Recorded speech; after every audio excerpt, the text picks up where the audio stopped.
નમસ્કાર, હું છું પ્રિયા અને તમે જોઈ રહ્યા છો જનતા કી જાણકારી ન્યૂઝ। નજર કરીએ આજના સમાચાર। આજે સમગ્ર ગુજરાતમાં શિલ્પ સ્થાપત્યના દેવ ભગવાન વિશ્વકર્માની જન્મજયંતિની નિમિત્તે જેતપુર ઉત્સાહભેર ઉજવણી કરવામાં આવી હતી।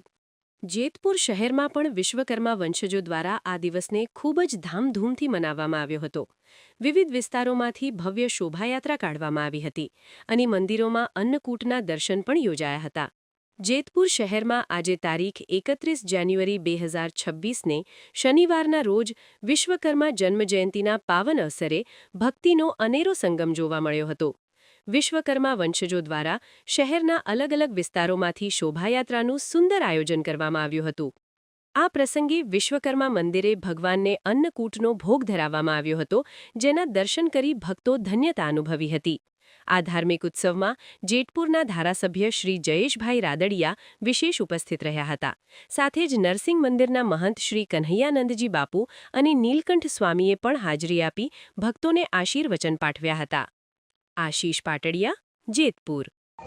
જય વિશ્વકર્મા।